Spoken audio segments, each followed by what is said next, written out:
Libertarians have been some of the most consistent critics of U.S. foreign policy.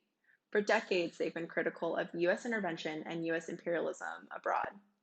The focus is often on the lives lost, violation of civil liberties, the growth of government, and economic waste. Although libertarians have been very consistent in our critique of foreign policy, there's some benefit to a feminist critique of it as well to catch some of the unintended consequences of our intervention. As we fight for a freer future, it's important to note how some of these issues disproportionately affect women.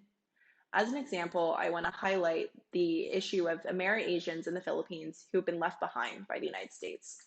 Following the Spanish-American War, the Philippines became an American colony in 1898 and remained one until their independence in 1946.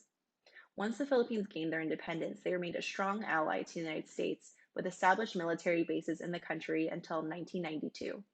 Two of the largest U.S. overseas bases were located in the Philippines.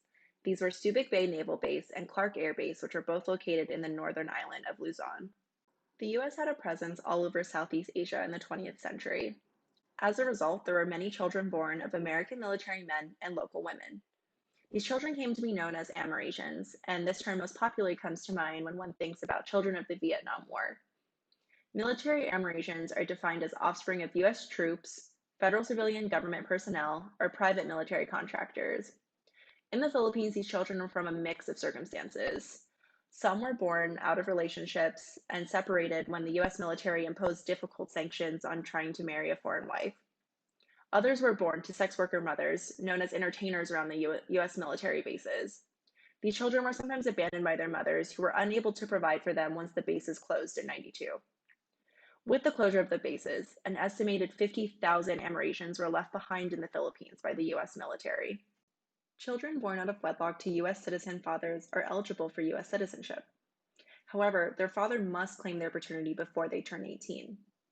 Many of the Filipino Amerasians do not know their fathers or completely lost contact with them once they returned to the United States. Not only were many Amerasians abandoned by their fathers, they also disproportionately face poverty and discrimination in the Philippines due to their status. Children born of African American fathers often face the worst discrimination.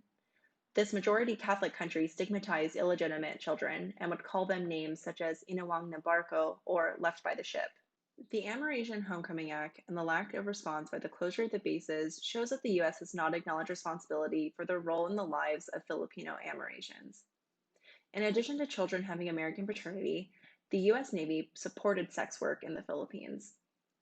While the bases were open, the Navy provided health checkups and medical services for entertainers at a clinic called the Social Hygiene Center. These women were registered and regulated in a system run by city officials and approved by U.S. Navy officials. In 1993, there was a class action lawsuit brought against the U.S. Navy. Attorney Joseph Cotchett represented 8,600 Amerasians in the lawsuit. He hoped to prove in court that the Navy, by providing health services for the women and helping to provide education for their children, had set up implied legal contracts with the women in the local sex industry. The case ended in a settlement giving direct U.S. aid to the plaintiffs and a television documentary on the subject. This was a good outcome, but thousands, perhaps tens of thousands of Amerasians were still left without justice. There's a special need to consider the consequences of intervention on women and children. That's why there's a need for a feminist lens to viewing issues of foreign policy, since so many of these unintended consequences affect women in a unique way. Many of the mothers and Amerasian children are still in the Philippines and have not been able to seek recourse from the military men or the U.S. government which left them behind. They remain in the shadow of the ship, and so I hope that this video can help bring their story into the light.